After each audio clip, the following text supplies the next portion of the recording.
अर्तिकल्पितकल्पोऽयं प्रत्यर्तिगजकेसरी व्यासतीर्थगुरुर्भूयात् अस्मदिष्टार्த்த சித்தையே.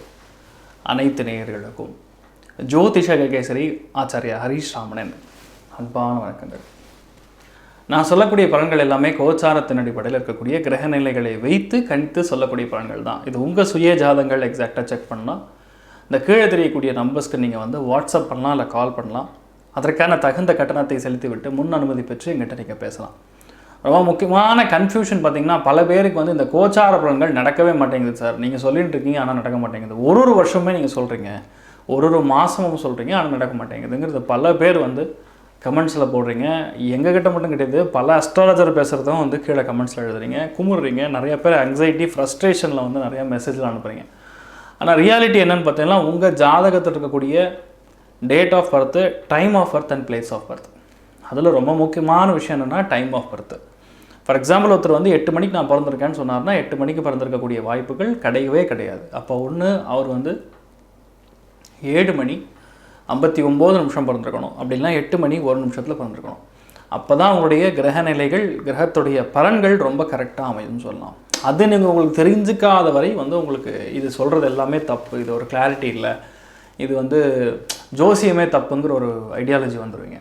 அந்த மாதிரி பார்க்கும்பொழுது தான் ஈவன் சந்திராஷ்டமே அப்போ தான் வேலை செய்யணும்னு சொல்லலாம். ஒரு ஜாதகத்தில் இருக்கக்கூடிய 8ஆம் பாவகத்தோடைய நின்ற உபநட்சத்திரம் எதுவாக இருக்கிறதோ அதுதான் சந்திராஷ்டமம். ஸோ அப்போ தான் உங்களுக்கு ஒரு கிளாரிட்டி தெரியும்னு சொல்லலாம். இந்த மாதிரி இருக்கும் பொழுது உங்கள் ஜாதகத்தை அனுப்பிச்சி வச்சிங்கன்னா அதற்கான கரெக்டாக அந்த டைம் ஆஃப் பர்த் கரெக்ஷன் சொல்லலாம், பர்த் டைம் ரெக்டிஃபிகேஷன், அதில் இருக்கக்கூடிய பிழைகளை சரி செய்துவிட்டு அதற்கான பலன்களை நான் சொல்லுவேன்.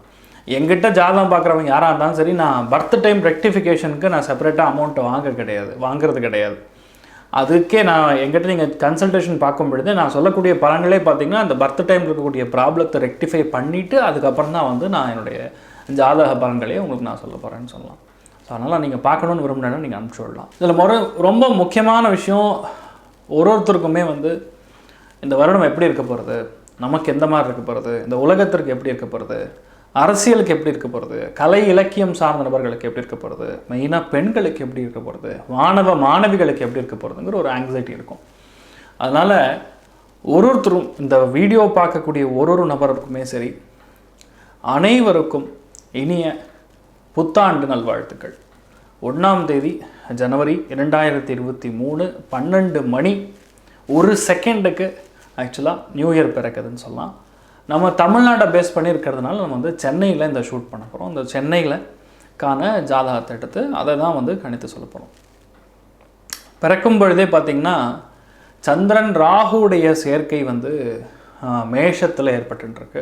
1/1/2023 12 மணி 1 செகண்ட் ஆக்சுவலாக காலையில் சென்னையிற்கான இந்த ஒரு ஜாதக பலன்கள் தான் தமிழ் புத்தாண்டிற்கான இங்கிலீஷ் புத்தாண்டிற்கான, அதாவது புத்தாண்டிற்கான பலன்களை டிசைட் பண்ணணும்னு சொல்லலாம்.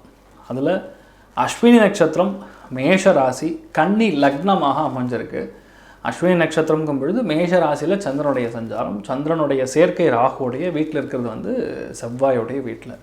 ஸோ எப்படி பார்த்தாலுமே இந்த வருஷம் டிசம்பர், இந்த வீடியோ பார்க்கும் பொழுது இந்த வருஷத்துடைய டிசம்பருடைய எண்டுன்னு சொல்லலாம், லாஸ்ட் வீக்லேருந்து ஃபஸ்ட் வீக் ஆஃப் ஜனவரி வரைக்குமே இந்த புத்தாண்டு பலன்கள் பார்க்கும் பொழுது இந்த முதல் வாரத்துலேயே நிறையா இயற்கை சீற்றங்கள், மழை வெள்ளங்கள், பூகம்பங்கள், இந்த மாதிரி விஷயங்கள்லாம் நிறைய இயற்கையாகவே இருக்க போகிறதுங்கிறது ஒரு டெலிகாஸ்ட் கொடுத்துட்டுருக்கு. ஏன்னா சந்திரன் ராகுடைய சேர்க்கை பொதுவாகவே மேஷத்தில் ஏற்படும் பொழுது, மேஷங்கிறது ஒரு செவ்வாயுடைய ஆதிக்கம் இருக்கக்கூடிய அதிபதி செவ்வாய் பேசிக்கலாம். அதனால் நிறைய விஷயங்களில் ஒரு சூட்டுக்காயங்கள், தீக்காயங்கள், ஒரு கனரகம் சார்ந்த விபத்துகள், ஒரு நெகட்டிவான விஷயங்கள், இந்த மாதிரி விஷயங்கள் நடக்கக்கூடிய அம்சங்கள். இன்னொன்று ரொம்ப முக்கியமான ஸ்தானம் பார்க்கும்பொழுது 3 முக்கியமான பெயர்ச்சிகள் ஏற்பட போகுது. அது ரொம்ப முக்கியத்துவம் வாய்ந்தது சனி பெயர்ச்சி. சனி பெயர்ச்சி ஜனவரி மாதம் 18ஆம் தேதி 2023ஆம் தேதி மகர ராசியிலேருந்து கும்பராசிக்கு சனி பெயர்ச்சி அடைய போகிறார். ஸோ மேஷத்துலேருந்து பார்க்கும் பொழுது கும்பம் அப்படிங்கிறது காலபுருஷ தத்துவத்தின்படி 11ஆம் இடம் வரும். ஸோ 11ஆம் இடத்துல லாபஸ்தானமாகிய சனி பகவான் உட்கார்றது, அவருடைய வீட்டிலே உட்கார்றது, இதெல்லாம் நிறைய கேட்டிருப்பீங்க. ஆக்சுவலாக இவர் என்ன பண்ணுவார்னா 3 நட்சத்திரங்களில் பாஸ் ஆவார். முதல் விஷயம் அவிட்டம், 2வது சதயம், 3வது புரட்டாதி. ஸோ அவிட்டம்னா செவ்வாய் ராகு குரு, சனி செவ்வாய், சனி ராகு, சனி குரு, இந்த மாதிரி டிரான்சிட்டுக்கான பலன்கள் தான் அடுத்த 2.5 வருஷம் உங்களுக்கு கிட்டத்தட்ட 3 வருஷமே நடக்கும்னு சொல்லலாம். ஸோ இதுக்கான பலன்கள் என்னன்னு பார்த்தீங்கன்னா, பொதுவாக உலகத்தில் நடக்கக்கூடிய விஷயங்களுக்கான ஒரு கிளாரிட்டி நான் உங்களுக்கு சொல்கிறேன். எப்போல்லாம் கும்பத்துக்கு சனி டிரான்சிட் ஆகுதோ, சனிங்கிறது பொதுவாகவே கர்மகாரகன் அப்படின்னு சொல்லுவோம்.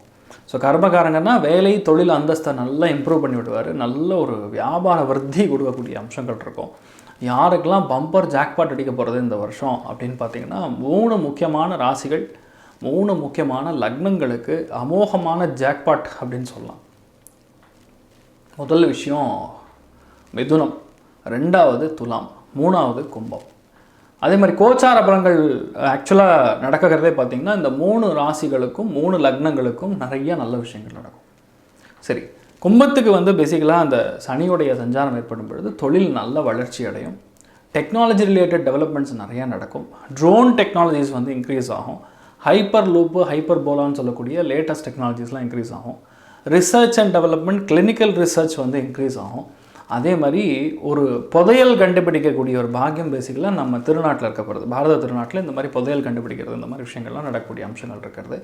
அதே மாதிரி செவ்வாய் கிரகத்தில் ஒரு மிக முக்கியமான ஒரு கண்டுபிடிப்பு ஏற்படும். அதே மாதிரி வானவில் சாஸ்திரம், இந்த மாதிரி விஷயங்களில் அஸ்ட்ரானமிக்கல் சம்மந்தப்பட்ட விஷயங்களிலும் பெரிய ஒரு கண்டுபிடிப்பு ஏற்படக்கூடிய அம்சங்கள் இருக்கிறது. இதெல்லாம் பாசிட்டிவான ஆஸ்பெக்ட்ஸ். சரி, நெகட்டிவான ஆஸ்பெக்ட்ஸ் என்னென்னு பார்த்திங்கன்னா, கும்பராசியை குறிக்கக்கூடிய இடம் வந்து கேரளா. ஸோ கேரளாவில் வந்து பலவிதமான நெகட்டிவான சம்பவங்கள் நடக்கப்படுது. சுரங்கங்கள் பேசிக்கலாக தீப்பற்றி எரியக்கூடிய அம்சங்கள் இருக்கிறது. அது எந்த சுரங்கமாக இருந்தாலும் சரி, இரும்பு சம்பந்தப்பட்ட சுரங்கங்களாக இருந்ததுன்னா கண்டிப்பாக அதுக்கான நெகட்டிவான விஷயம் நடப்பதற்கான வாய்ப்புகள் இருக்கிறது. நெகட்டிவ்னால் அங்கே வேலை செய்யக்கூடிய ஆட்களுக்கு நெகட்டிவாக இறப்பு, மாசாக இறக்கிறது, இந்த மாதிரி விஷயங்கள். அதே மாதிரி குரு ராகுடைய சேர்க்கை வந்து ஏப்ரல் மாதத்துக்கு அப்புறம் கிட்டத்தட்ட 6 மாதம் 8 நாள் மேஷ ராசியில் குரு ராகுடைய சஞ்சாரம் செவ்வாயுடன் நடக்கிறதுனால கண்டிப்பாக ஆன்மீக திருத்தலங்களுக்கு கடுமையான பாதிப்புகள் உண்டு. அதுவும் மேஷ ராசியை குறிக்கக்கூடிய இடம் பார்த்திங்கன்னா கர்நாடகா. ஸோ கர்நாடகாவில் மத கலவரங்கள் வெடிக்கக்கூடிய அம்சங்கள், அதே மாதிரி முக்கியமான ஒரு மத போதகர் இறக்கக்கூடிய வாய்ப்புகள் இருக்குது. இந்த மாதிரி ரொம்ப கொஞ்சம் நெகட்டிவான விஷயங்கள் அதிகமாக இருக்குது. சரி, முக்கியமான இடங்கள் இதில் என்னென்னு பார்த்திங்கன்னா, கேரளா முக்கியமாக வந்து நிறையா வாஷ் அவுட் ஆகக்கூடிய வாய்ப்புகள் இருக்குது. நிறையா மழை வெள்ளங்கள், பூகம்பங்கள், இந்த மாதிரி விஷயங்கள்லாம் ஏற்படக்கூடிய அம்சங்கள் இருக்கிறது.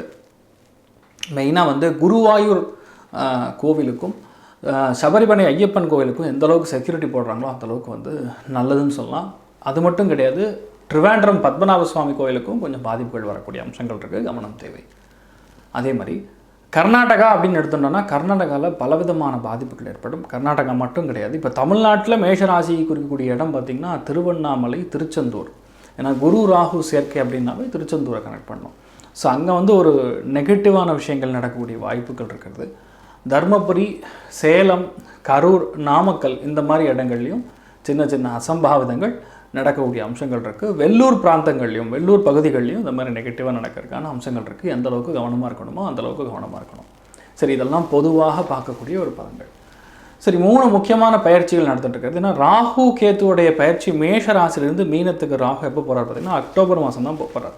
அதனால் இந்த ஆண்டில் முழுக்க முழுக்க டாமினேட்டிங் ஃபேக்டர் என்ன 2 கிரகங்கள் பண்ண போகிறதுன்னு பார்த்திங்கன்னா, முதல் விஷயம் சனி, 2வது குரு. ஸோ இந்த 2 கிரகங்களை வைத்து தான் வந்து இந்த வருடத்தையோடைய ஆக்சுவலான பலன்கள் நடக்க போகிறதுன்னு சொல்லலாம். நான் சொல்கிறது இவ்வளோ நெகட்டிவான பலன்கள் இருந்தாலுமே அவங்கவுங்க ஜனன ஜாதகத்தில் எடுத்து பார்க்கும்பொழுது நிறையா நல்ல விஷயங்கள் நடக்கலாம். அதற்கான வாய்ப்புகள் இருக்கலாம். தெய்வ அனுகிரகம் நடக்கிறதுனால எதை வேணால் சாதிக்கக்கூடிய ஒரு தன்மை கொடுக்கலாம். முதல் விஷயம். இப்போ ஒரு ராசிக்குமே எப்படி நடக்க போகிறது, எந்த மாதிரி நடக்க போகிறதுன்னு பார்க்கலாம். அதுக்கு முன்னாடி ஒரு முக்கியமான தகவல். மே 21ஆம் தேதியிலேருந்து ஜூன் 6ஆம் தேதிக்குள்ளே பல ஸ்போர்ட்ஸ்மெனுக்கு வந்து அவார்டு கிடைக்கும். அதே மாதிரி ஆர்மி, நேவி, ஏர்ஃபோர்ஸில் இருக்கிறவங்க, போலீஸ் டிபார்ட்மெண்ட்டில் இருக்கிறவங்க, தீயணைப்பு துறைகள், இன்சூரன்ஸ் சம்மந்தப்பட்ட கம்பெனிஸில் இருக்கிறவங்களுக்குலாம் பெரிய அளவுக்கு வந்து அவார்ட்ஸ் அண்ட் ரிவார்ட்ஸ் கிடைக்கக்கூடிய வாய்ப்புகள் இருக்கிறதுன்னு சொல்லலாம். அதே மாதிரி between May, June and July கண்டிப்பாக அரசியல் குழப்பங்கள் ஏற்படக்கூடிய தன்மை, அரசியலில் மாற்றங்கள் ஏற்படக்கூடிய தன்மை இருக்குது. முக்கியமான ஒரு அரசியல் தலைவர், முக்கியமான ஒரு பெண் பிரபலர், இவங்களுக்கு வந்து ஒரு உடல்நிலை பாதிப்பும் ஒரு நெகட்டிவாக நடக்கக்கூடிய அம்சங்கள் இருக்குது. கொஞ்சம் அவங்கவுங்க கவனமாக இருக்கணும்னு சொல்லலாம். பொதுவான விஷயங்கள், இது ஜஸ்ட் ஒரு அண்டர்ஸ்டாண்டிங்காக. ஸோ இப்போது எந்தெந்த நாட்டில் பிரச்சனை ஆக போகிறதுன்னு பார்த்திங்கன்னா, மெயினாக இங்கிலாண்டில் ப்ராப்ளம் ஆகக்கூடிய வாய்ப்புகள் இருக்குது, ஃப்ரான்ஸில் ப்ராப்ளம் ஆகக்கூடிய வாய்ப்புகள் இருக்குது.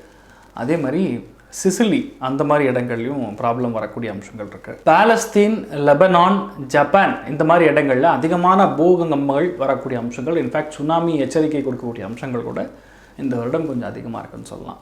அதே மாதிரி Germany is also going to have a huge problematic situation. Financial crisis வரக்கூடிய நிலைமைகள் இருக்குது. அதே மாதிரி இந்த ஆண்டு கண்டிப்பாக ரிசேஷன் வரக்கூடிய அம்சங்கள் அதிகமாக இருக்குது.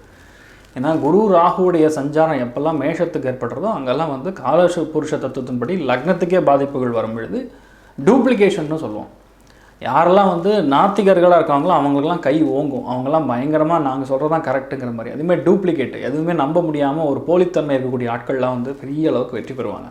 ஆனால் உண்மைகள் அப்படிங்கிறது அக்டோபர் மாதத்துக்கு அப்புறம் தோல் உரித்து காட்டப்படும். அந்தளவுக்கு வந்து சில விஷயங்கள் மாற்றத்தை கொடுக்கக்கூடிய அம்சங்கள் இருக்குன்னு சொல்லலாம். ஸோ பொதுவாகவே பார்க்கும்பொழுது இப்போது மேஷத்துலேருந்து மீனம் வரை இருக்கக்கூடிய ஒரு ராசிக்குமான நியூ இயர் பலன்கள் எப்படி இருக்குன்னு பார்க்கலாம். கடக ராசி, கடக லக்னம் சார்ந்த நபர்களுக்கு இந்த ஒரு புத்தாண்டு உங்களுக்கு எப்படி இருக்க போகிறது? ஏன்னா போன வருஷம் வரைக்கும் கடக ராசி, கடக லக்னம் சார்ந்த நபர்களுக்கு ஃபேமிலிக்குள்ளே இஷ்யூஸ் க்ரியேட் பண்ணியிருக்கணும், அடிவயிறு பாதிப்பு கொடுத்துருக்கணும், ஒரு சில பேருக்கு பெண்களுக்கு கர்ப்பப்பை பாதிப்புகள் கொடுத்துருக்கணும், ஆண்களுக்கு ஃபேமிலி விட்டு பிரிஞ்சு வேலை செய்ய மாதிரி ஒரு நிர்பந்தம் ஏற்பட்டிருக்கணும். ஆனால் கடக ராசி, கடக லக்னம் சார்ந்த நபர்களுக்கு இந்த ஆண்டு உண்மையாகவே சொல்லணும்னா கொஞ்சம் போராட்டத்தின் காலம் அப்படின்னு சொல்லலாம். இந்த போராட்டத்தை எப்படி நீங்கள் வெல்றதுன்னு பார்த்தீங்கன்னா மந்த்ராலயம் போயிட்டு வரணும். மந்த்ராலயம் போய் கலியுக காமதேனு கல்பவருஷம் மந்த்ராலய மகாபிரபு ஸ்ரீ குரு ராகவேந்திர சுவாமியின் அனுகிரக கட்டாட்சத்தை நீங்கள் வந்து ஒரு தடவை அவர் பாதம் பணிந்து வணக்கம் தெரிவித்துக்குது. ஒரு 3 நாள் அங்கேருந்து சேவை பண்ணிட்டு வந்தீங்கன்னா போதும். 100% இந்த கடகராசி, கடக லக்னத்தை சார்ந்தவர்களுக்கு அஷ்டம சனி ஆரம்பிக்க போகிறது. அதற்கான தொல்லைகள் இல்லாமல் இருக்கும். ஏன்னா இந்த காலகட்டங்களில் கண்டிப்பாக குரு பகவானுடைய அனுகிரகம் வேண்டும். அதே மாதிரி குருமார்கள் சன்னியாசிகளுடைய அனுகிரகம் வேண்டும். எப்போல்லாம் இந்த அஷ்டம சனியோடைய சஞ்சாரம் ஏற்பட்டுருக்கோ, அஷ்டம சனி அப்படிங்கிறது கோச்சார பலன்கள் தான். உங்கள் ஜாதகங்களில் நல்ல தசாபதிகள் நடந்ததுன்னா இதெல்லாம் 5% தான் வேலை செய்யும். ஆனாலும் 8ஆம் இடத்துல வரக்கூடிய சனி பகவானுடைய கோச்சாரம் கண்டிப்பாக ஒரு கை பார்க்கும்னு சொல்லலாம். நீயா நானா அப்படிங்கிற ஒரு சுச்சுவேஷன் போகும். யாரெல்லாம் நம்பியிருந்தீங்களோ அவெல்லாம் ஒரு மனுஷனே கிடையாதுன்னு நீங்கள் ஃபீல் பண்ண ஆட்கள் இருக்கீங்களோ அவங்களும் அவங்கள வந்து நம்பிக்கை துரோகம் ஏற்படக்கூடிய, நம்பிக்கை வந்து உங்களை இழக்கக்கூடிய, ஒரு விதத்தில் கௌரவம் வந்து குறையக்கூடிய ஒரு நிலைமை ஏற்படும். கண்டிப்பாக உடல்நிலை சம்மந்தப்பட்ட விஷயங்களில் கடகராசி, கடக லக்னம் சார்ந்த நபர்களுக்கு ரொம்ப கவனமாக இருக்கணும். இன்சூரன்ஸ்லாம் யாரெல்லாம் புதுப்பிக்கலையோ தயவுசெய்து அவங்களாம் இன்சூரன்ஸ் கரெக்டாக போட்டுக்குங்க. அதேமாதிரி ரெனியூ பண்ண வேண்டிய நிலைமை இருந்ததுன்னா கரெக்டாக ரெனியூ பண்ணிங்க. வண்டி வாகனங்களில் ரொம்ப கவனம் பண்ணுவோம். விபத்துக்கள் உள்ளாகக்கூடிய அம்சங்கள் இருக்கிறது. 10ஆம் இடத்துல குரு பகவான் வரும்பொழுது ஆட்டோமேட்டிக்காக வேலை இழப்பு ஏற்படக்கூடிய தன்மை. இழப்பா கிடையாது, நல்ல வேலை கிடைக்கும். ஏன்னா அந்த தொழில் நஷ்டமாகும், அந்த வேலை வேண்டாம் க்ளோஸ் பண்ணி புதிய வேலையை போவதற்கான அம்சங்கள் இருக்கும். ஆனால் எப்படி பார்த்தாலுமே கடகராசி, கடக லக்னம் சார்ந்த நபர்கள் ஒரு முறை மந்த்ராலயம் சென்று ராகவேந்திர சுவாமியின் வணங்கிட்டு வந்தீங்கன்னா கண்டிப்பாக நல்லா இருப்பீங்கன்னு சொல்லலாம். அதுக்கும் மேலே சொல்லணும் அப்படின்னா நீங்கள் வந்து வீட்டில் மிருத்யுஞ்சய ஹோமம் பண்ணணும், மிருத்யுஞ்சய ஜபம் பண்ணணும். அப்போ தான் ஒரு லைஃப்பில் ஒரு கிளாரிட்டி கிடைக்கும். பெரிய பிரச்சனைகள்லாம் உங்ககிட்ட வராமல் இருக்கணும். ஆனால் நிறைய விஷயங்களில் நான் சொல்லக்கூடிய சின்ன சூக்ஷ்மம் மட்டும் கடகராசி, கடக லக்னம் சார்ந்தவர்களுக்கு ஒரு செகண்ட் நீங்கள் கவனிச்சது கேளுங்க. முடிஞ்ச வரை உங்கள் பிளான்ஸ் எதுவாக இருந்தாலும் வெளியே சொல்லாமல் இருக்கணும். என்ன பண்ண போகிறேன் அப்படிங்கிறது வெளியே சொல்லாமல் இருக்கணும். இந்த காலகட்டத்தில் பொதுவாக சனியுடைய காரகத்துவத்தை வெளியே நீங்கள் சொல்ல சொல்ல சொல்ல சொல்ல அது நடக்காமல் போகும். எந்தளவு நீங்கள் ரகசியமாக இருக்கீங்களோ அந்தளவுக்கு உங்களுக்கு வெற்றி வாய்ப்புகள் தேடி வரும். தைரியம், தன்னம்பிக்கை அபாரமாக வரும், துணிச்சல் அபாரமாக வரும். ஆனால் கடகராசி, கடக லக்னம் சார்ந்த நபர்கள் ஒழுக்கத்தில் அதிக கவனம் தேவை. எந்த விதத்துலையுமே ஃபேமிலி கூடயே இருக்கணும். ஃபேமிலி கூட எந்த அளவுக்கு சப்போர்ட்டிவாக இருக்கீங்களோ அந்தளவுக்கு நன்மைகளை கொடுக்கும். மனைவி மூலியமாக, கணவன் மூலியமாக நல்ல பண வரவுகள் எல்லாமே வரும். ஆனால் கொஞ்சம் உங்கள் உடல்நிலைகளில் மட்டும் கவனமாக இருந்தால் போதும். வீட்டில் பெரியவங்களோட உடல்நிலைகளில் ரொம்ப கவனமாக இருக்கணும். மற்றபடி ரொம்ப ஜோராக இருக்குன்னு சொல்லலாம். வீட்டுக்குள்ளே சந்தோஷம் பார்த்திங்கன்னா 60%, பொருளாதார ஏற்றம் 70% இருக்குது. ராகவேந்திரரை பிடிச்சிங்கன்னா எந்த பிரச்சனையாக இருந்தாலும் சால்வ் ஆகும். ஆயில்ய நட்சத்திரக்காரங்களும் பூசம் நட்சத்திரக்காரங்களும் கொஞ்சம் கவனமாக பார்த்துக்கணும். மற்றபடி ஒரு தொல்லையும் கிடையாது, ரொம்ப ஜோராக இருக்கும். ஸ்ரீ குபேரன் டிவியை பார்த்தமைக்கு நன்றிகள். மேலும் இது போன்ற தகவல்களை தெரிந்து கொள்ள ஸ்ரீ குபேரன் டிவியை சப்ஸ்கிரைப் செய்யுங்கள். மறக்காமல் பெல் ஐக்கானை கிளிக் செய்யுங்கள்.